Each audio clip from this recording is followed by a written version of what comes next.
तालाब किनारे बैठा हूँ आज, ठंडी हवाओं ने सुकून देकर कहा, मिटा दे चिंताओं को बस, सुकून से जी ले जरा, सुकून से जी ले जरा। दोस्तों, स्वागत है आपका मेरे ब्लॉग में। और आज मैं आपको एक बहुत बड़े तालाब के पास ले जाऊंगा। तो ये तालाब है कहाँ? न्यू जर्सी में स्प्रूस रन रिक्रिएशन एरिया। करीबन 1290 एकड़ का ये एरिया है और काफ़ी बड़ा रिजर्वायर है। मैप में आप देख सकते हैं कि इस रिजर्वायर के अलग अलग पार्ट्स हैं, जैसे कैंप ग्राउंड, यानी अगर आपको 2 दिन की कैंपिंग करनी हो तो 67 कैंपिंग फैसिलिटीज़ है। और पिकनिक एरियाज, यानी 2 घंटे 3 घंटे एक बड़े से ग्रुप में अगर आपको आना हो तो इस पिकनिक एरिया में आ सकते हैं। छोटा सा मैन मेड बीच, हाँ बिल्कुल सही समझा, मैन मेड बीच भी है यहाँ पे, जो कि बहुत सुंदर है, जो मैं आपको वीडियो में भी दिखाऊंगा। काफ़ी बड़ा एरिया है, काफ़ी सीनिक एरिया है और हमने वो दिन चुना जो कि बहुत प्यारा था, सनी था और इतना अच्छा एक्सपीरियंस आया मुझे यहाँ पर, जो मैं आपके साथ आज शेयर करना चाहता हूँ। तो अगर आप आज ट्रैवल भी न करने का सोच रहे हो तो भी बैठकर मेरे साथ मज़ा तो ले ही सकते हैं। So welcome to Spruce Run recreational area in Clinton, New Jersey.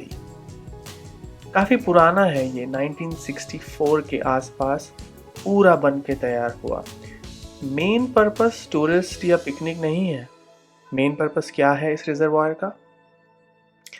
ये रिजर्वायर पानी को स्टोर करके रखता है और रैरिटैन रिवर, जो आजू बाजू की रिवर है, वहाँ पर ड्रॉट यानी सूखा के समय पानी को प्रोवाइड करता है। ऐसे 2 रिजर्वायर हैं, एक राउंड वैली रिजर्वायर और एक स्प्रूस रन। तो हमने जैसे ही एंटर किया तो हमें ये चिपमंक, प्यारे से चिपमंक ने वेलकम किया। प्यारी प्यारी हवा चल रही थी, प्यारे प्यारे जानवर दिख रहे थे।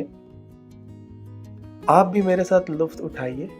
और जैसे मैं बता रहा था कि ये बीच एरिया क्योंकि दिन बहुत सनी था और अमेरिका में सनी डे अगर हो तो घर पे बैठना होशियारी नहीं।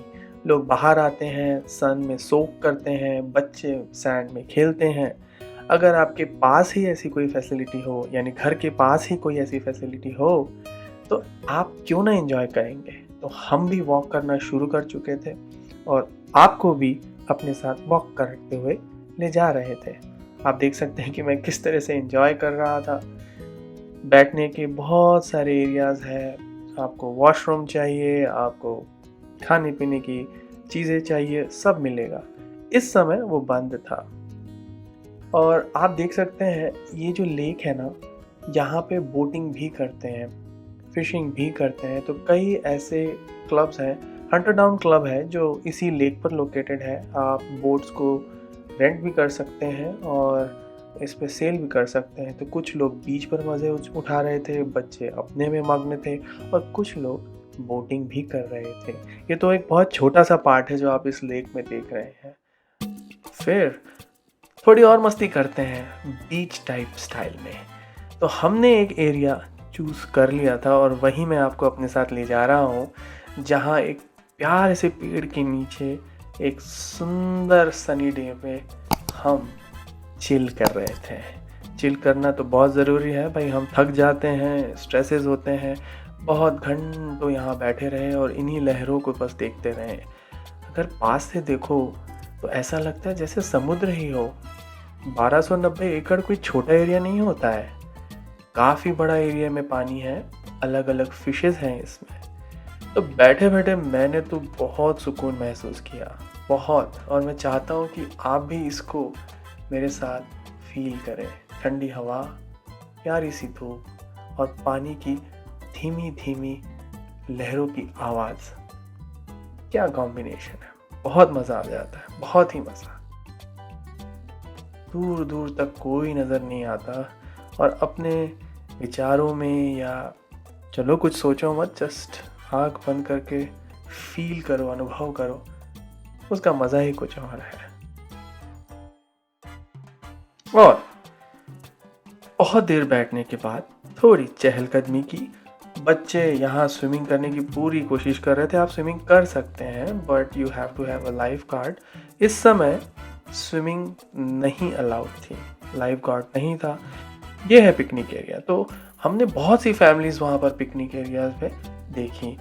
अलग अलग खाने की खुशबू आ रही थी, बारबेक्यू, कोई बैडमिंटन खेल रहा था और कोई जस्ट भागा दौड़ी, हाइड एंड सीक। बहुत अच्छा एरिया है ये।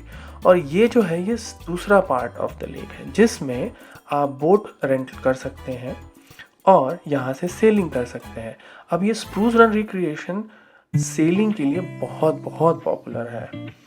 और अगर आपका कभी मन हो तो देखिए, ज़्यादा कॉस्टली नहीं है, $20 $40 जस्ट रेंट करिए और सेल करते रहिए पानी में। और फिर हमारा कारवां यानी पैदल चलने का जो कारवां है वो और चलता चला गया, एक्सप्लोरेशन और करते चले गए और हम किसी और कॉर्नर पर पहुंच गए। आपको याद दिला दूं, अगर मेरे आप पहले वीडियोस देखेंगे तो मैं ठंड में इस जगह पर आया था और मैंने प्रॉमिस किया था एग्जैक्टली इसी पॉइंट पर कि मैं समर में आऊँगा और इसकी ब्यूटी ज़रूर दिखाऊँगा। तो प्रॉमिस पूरा किया मैंने। क्या एरिया है, प्यारी प्यारी घास, ग्रीन जो ऑरा आता है, फिर जो ठंडी हवा पानी का आ रहा था, कोई नहीं था वहाँ डिस्टर्ब करने को। और जब ठंड में आया था तो हॉन्टेड प्लेस लग रही थी। मैंने एक्चुअली वीडियो का टॉपिक भी यही बनाया था, हॉन्टेड। बट इस समय बिल्कुल अपोजिट था, बड़ा सुहाना। जैसे हम इमेजिन करते हैं ना कि नदी किनारे, तालाब किनारे बस बैठ के सुकून से बैठे रहे, बस वही फील था।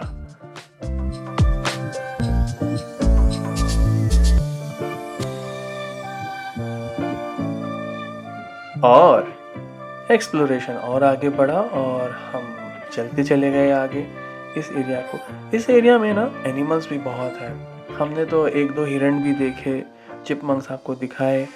बर्ड्स, जिनको बर्ड वॉचिंग का बहुत शौक है, वो भी यहाँ पर आ सकते हैं। अलग अलग नाना प्रकार के रंग बिरंगे बर्ड्स देखने को मिलते हैं। मेरा इतना नॉलेज तो नहीं है, बट हाँ, मैं उनकी आवाज़ों को महसूस कर प्रकृति का मज़ा पूरा ले रहा था।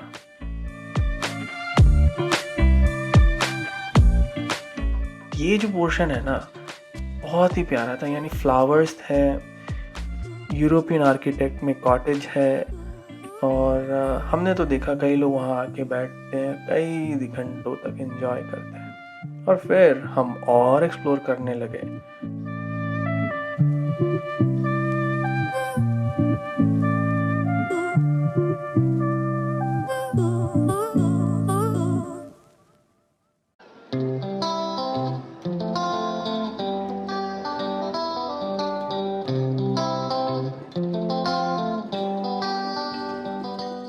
जब नए नए पत्ते आते हैं ना तो यही कलर दिखता है। ये जो ग्रीन कलर है ना, जो ब्राइट सा ग्रीन कलर है, वही नज़र आता है पेड़ों पर। हर जगह ग्रीनरी ही ग्रीनरी थी और यहीं मैं पेड़ों में ही कहीं बर्ड्स को सुन पा रहा था।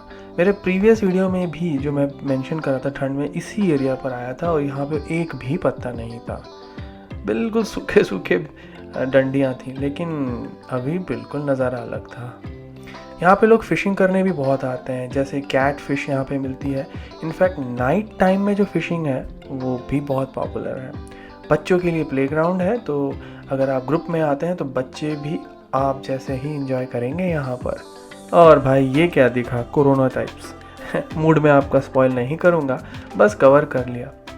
तो अगर आपको यहाँ आना हो तो ये इसकी वेबसाइट है जो मैंने कवर की है, और ये सारी एड्रेस और क्या क्या फैसिलिटीज़ हैं, इसकी हिस्ट्री, कौन से ट्रेल्स हैं, आप यहाँ बाइकिंग कर सकते हैं, सारी इन्फॉर्मेशन है। और ये एंट्री फ्री है। क्या वरदान है यार, इतना बड़ा पार्क, इतनी सारी फैसिलिटीज़ और फ्री में। तो आप देख सकते हैं कैंपिंग बहुत महंगा नहीं है, $20 पर नाइट। इनफैक्ट हम कैंप ग्राउंड पे भी गए थे और काफ़ी लोग वहाँ पे कैंपिंग कर रहे थे। सारी व्यवस्थाएं थी, पानी की, आपके पास अगर आरवी हो तो वो भी इजीली वहाँ पे आप रह सकते हैं, बारबेक्यू कर सकते हैं, तो सामान लाना मत भूलिएगा। और उसके बाद आप देख सकते हैं बोट स्टोरेज, बोटिंग, बर्ड, जैसे मैं कह रहा था, और साथ ही साथ अगर आप जाएंगे तो ये गैलरी है, तो अलग अलग सीज़न में ये अलग अलग जैसा दिखता है, इसीलिए मैंने इसे समर में भी कवर किया। तो अगर मेरा वीडियो आपने एंजॉय किया हो तो प्लीज़ सब्सक्राइब करिएगा, शेयर करिएगा और लाइक करिएगा। Thanks a lot, bye bye.